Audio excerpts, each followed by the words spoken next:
Hello. Welcome back to Bible Q&A. Today, let's discuss gratitude.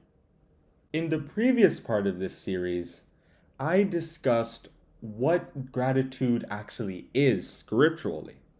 But now we're going to discuss one important thing we should be grateful for, and that is grace. The grace God gives to us is not something we deserve. We can't be entitled to it. St. Paul mentioned this often, like in this verse. For by grace are ye saved through faith, and that not of yourselves, it is the gift of God, not of works, lest any man should boast. Ephesians chapter 2, verses 8 to 9. There's no work we can do that can bring us to God, or surpass the grace and mercy He shows us.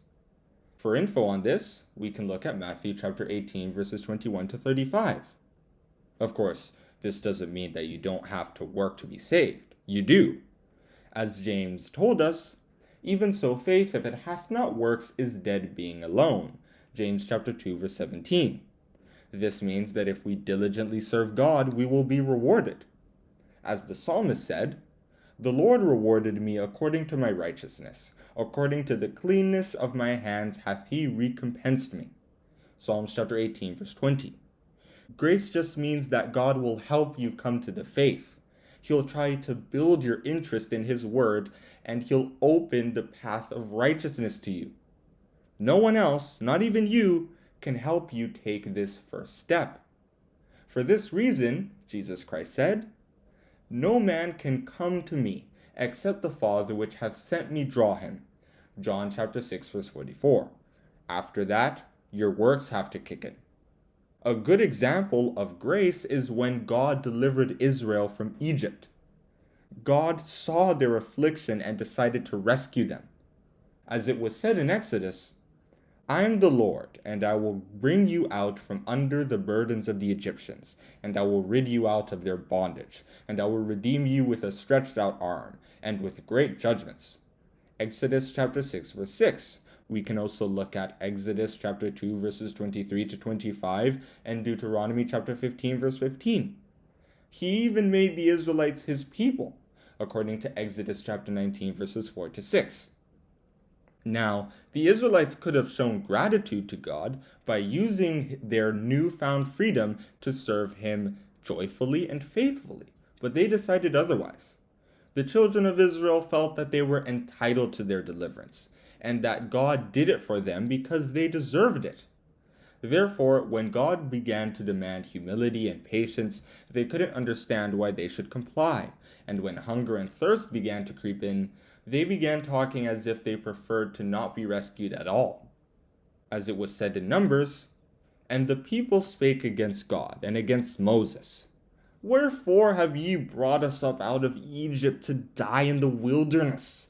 For there is no bread, neither is there any water, and our soul loatheth this light bread. Numbers chapter 21, verse 5.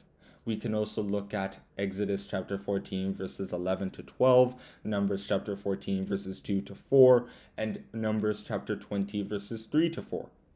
We can contrast this behavior with the life of David.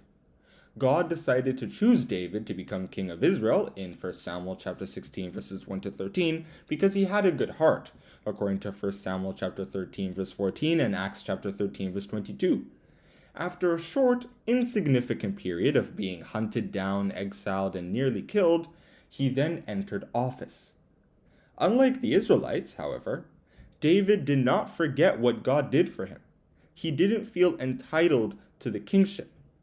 In fact, he felt that he wasn't worthy of it, but that God just gave it to him out of grace, according to 1 Chronicles chapter 17, verses 16 to 27.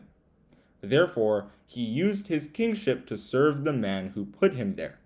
He dedicated the prime of his life to fighting the battles of the Lord, according to 1 Samuel chapter 25, verse 28, and he devoted his resources to the construction of God's house, according to 1 Chronicles chapter 29, verses 2 to 5.